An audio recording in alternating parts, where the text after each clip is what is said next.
नमस्कार, मैं हूं निरंजन कुमार और मेरे इस यूट्यूब मंच पर आप सभी का स्वागत है। दिल्ली में एमसीडी के चुनाव का दंगल शुरू हो चुका है और तमाम राजनीतिक पार्टियां इस चुनाव को लेकर के जोर शोर से प्रचार में जुट गई है। मेरे साथ एक खास मेहमान है निशा मित्तल जी, जो कुंडली वार्ड से बीएसपी की उम्मीदवार है। आज उन्हीं से हम बात करेंगे और जानने की कोशिश करेंगे कि बीएसपी दिल्ली के एमसीडी चुनाव में किस मुद्दे को लेकर के जनता के बीच जाएगी। सबसे पहले निशा जी, आपका नमस्कार। आपको भी नमस्कार सर। बीएसपी एमसीडी के चुनाव में इस बार किस मुद्दे को लेकर के जनता के बीच जाएगी? जी, ये कोई साफ सफाई के मुद्दे को लेकर जनता के बीच में आ रही है। जैसे गलियों की कोई साफ सफाई की व्यवस्था नहीं है जी। नालियां हैं जो भरी पड़ी है, उनकी सफाई नहीं होती। और जो पार्क है इतने गंदे हो चुके हैं, बच्चे खेलने के लिए जाते हैं, बिल्कुल उजड़े पड़े पार्क, कोई हरियाली नहीं, मिट्टी मिट्टी। बच्चे खेलने के लिए जाते हैं, बल्कि और वहां से दूर मिट्टी लेके बीमार होके आते हैं। पार्कों की व्यवस्था करी जाएगी इसे, और गलियों की साफ सफाई की और पार्कों की पूरी साफ सफाई का ध्यान रखा जाएगा। पार्कों में हरियाली हो, इस चीज की व्यवस्था करी जाएगी और लाइटों की व्यवस्था करवाई जाएगी। इसी चीज को लेकर हम चुनाव मैदान में उतरे हैं। चूंकि आम आदमी पार्टी भी इस बार बड़े जोर शोर से इस चुनाव को लड़ रही है और उसका भी जो मुद्दा है वो साफ सफाई ही मुद्दा है, कूड़े का पहाड़ है वो मुद्दा है।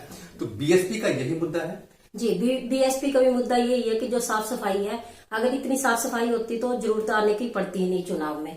बिल्कुल हमारा भी यही मुद्दा है, साफ सफाई हो, ग्रीनरी हो और जगह जगह जो गंद के ढेर लगे हैं उनकी व्यवस्था करें, उनकी व्यवस्था सुचारू रूप से चल सके। इस चीज को लेके हम भी मैदान में उतरे हैं। आपने पार्कों की बात की, आपने गलियों की बात की, आपने बताया कि ये सारी चीजें बहुत ही अस्त व्यस्त स्थिति में पड़ी हुई है।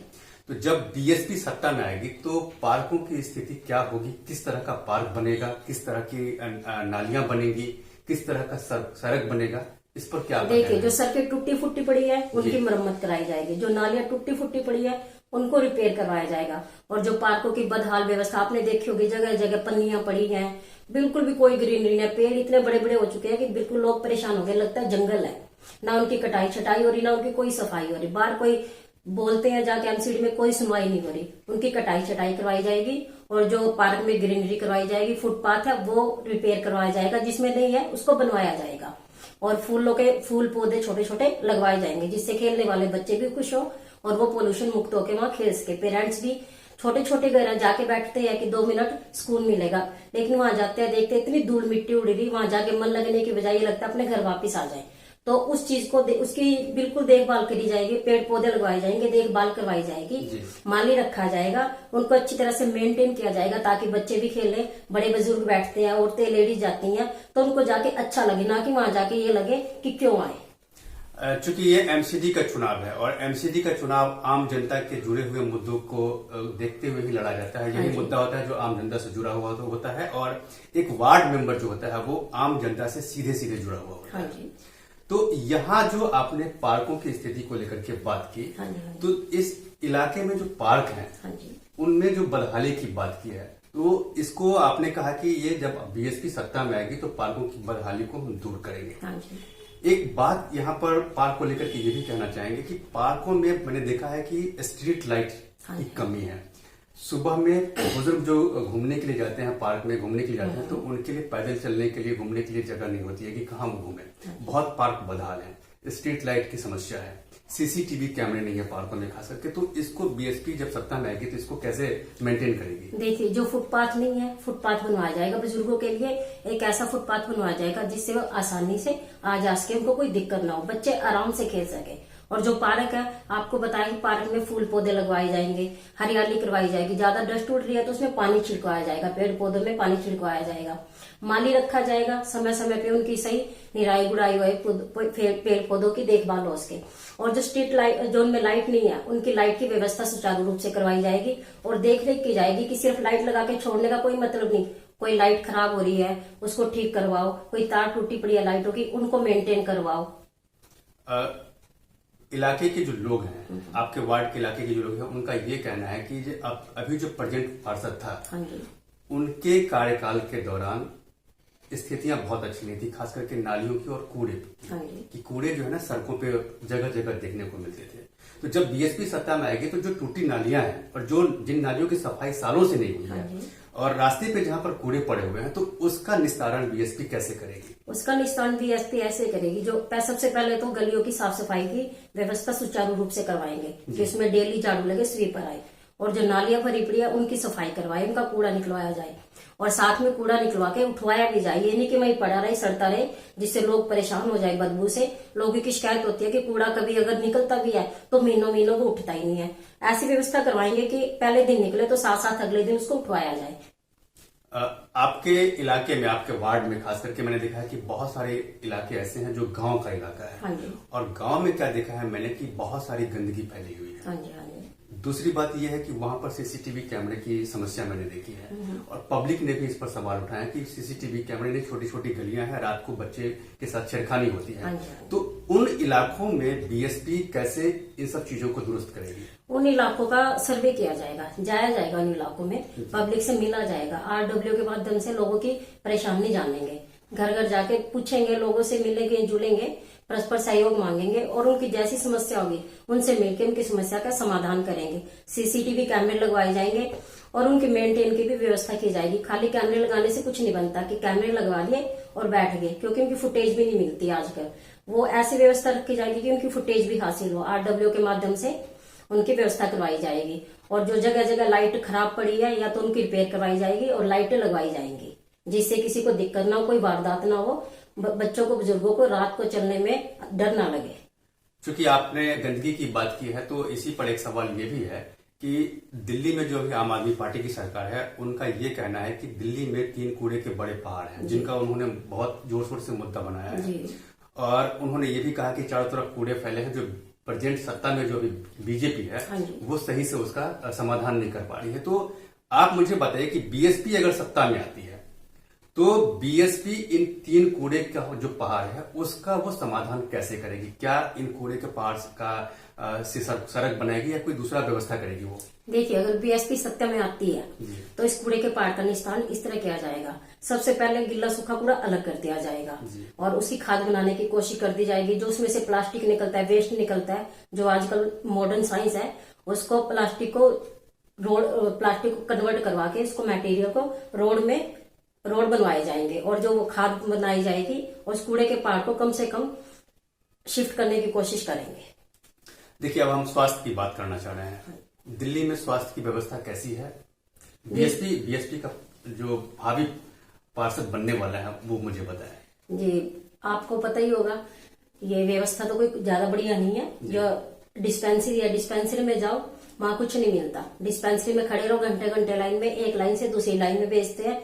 ऊपर जाके कहते हैं जी ऊपर चले जाओ, उस वार्ड में चले जाओ, उसमें जाते हैं, 1 घंटा खड़े होने के बाद पता चलता है कोई दवाई नहीं है, कुछ नहीं है। उसकी व्यवस्था सुचारू रूप से, क्योंकि मेडिकल हेल्थ तो एक ऐसी जरूरत है, सबको चाहिए, प्राइमरी हेल्थ तो सभी को चाहिए, उसकी व्यवस्था करवाएंगे हम, और अच्छी तरह से करवाएंगे। ये नहीं कि सिर्फ कह दिया और छोड़ दिया।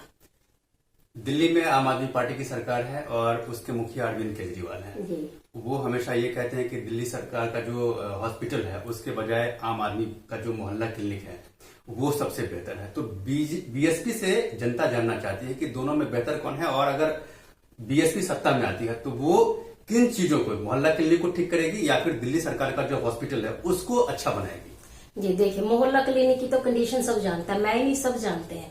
वहां कुछ नहीं होता, कहने को सिर्फ मोहल्ला क्लिनिक जाओ, वहां ताला लगा होता है। अगर कभी बाई चांस खुले मिले, वहां कोई डॉक्टर नहीं होगा, घंटा बैठो खाली वापिस आ जाओ, डॉक्टर ही नहीं आते हैं। और अगर बाई चांस कभी डॉक्टर मिला तो वो एक पर्चा पकड़ा देता है और लिख देता है जी दवाई बाहर से ले लो। वहां कोई किसी चीज की सुविधा नहीं है। स्कूल की अब हम बात कर ले रहे हैं, क्योंकि स्कूल भी एक ऐसा मुद्दा है जो एमसीडी से जुड़ा हुआ है। दिल्ली सरकार का स्कूल बनाम एमसीडी सरकार का स्कूल, दोनों में आपको क्या लग रहा है कि दोनों की स्थिति सुधरी है या दोनों की स्थिति अभी भी दयनीय है? नहीं, स्थिति दोनों की दयनीय है, किसी की भी स्थिति नहीं सुधरी। सिर्फ कहने को पेरेंट्स कहते हैं कि हाँ, वो कहते हैं कि हमने बहुत हाई फाई स्कूल बना दिए, सिर्फ इंफ्रास्ट्रक्चर सुधारा उसका। स्कूल की जो और पढ़ाई की व्यवस्था थी और ज्यादा डाउन हो गई। स्कूलों में टीचर कहते हैं कि हम तो सिर्फ काम में उलझे रह जाते हैं, बच्चों को पढ़ाएंगे कब, टाइम ही नहीं मिलता हमें बच्चों का। बच्चे ये कहते हैं कि कोई चाहता नहीं कि हम पढ़े, हम आगे बढ़े। स्कूलों में टीचर की व्यवस्था नहीं, टीचर की इतनी कमी है। टीचर कहती है कि एक एक टीचर के पास 50-50 बच्चे हैं, हमें पहली बात है काम करने का मौका ही नहीं मिल रहा, हमें पढ़ाने का ही टाइम नहीं मिलता, हमें एक्स्ट्रा काम इतने पकड़ा दिए जाते हैं और फिर 50-50 बच्चे को मैनेज करना एक टीचर कहते हैं हमारे बस का नहीं, कि हम क्या कह के थक गए हैं। टीचर बढ़ाओ, मैथ के टीचर की इतनी कमी है, साइंस के टीचर की कमी है, इंग्लिश के टीचर की बहुत ज्यादा कमी है। बच्चे पढ़ेंगे कहाँ से जब टीचर ही नहीं होगा स्कूल में, और फिर टीचरों को पढ़ाने का मौका ही नहीं दिया जाता, उनको एक्स्ट्रा काम बढ़ा दिए जाते हैं उनके। टीचर परेशान है, खुद रोकते हैं, कहते हैं कि हम क्या करें, हम मजबूर है। पढ़ाई का स्तर तो पहले से भी ज्यादा गिरा दिया, सिर्फ नाम कर दिया कि हमने खाली मेज कुर्सी बढ़ाने से स्कूल बढ़िया नहीं हो जाते, पढ़ाई का भी थोड़ा सा लेवल बढ़ाना पड़ता है।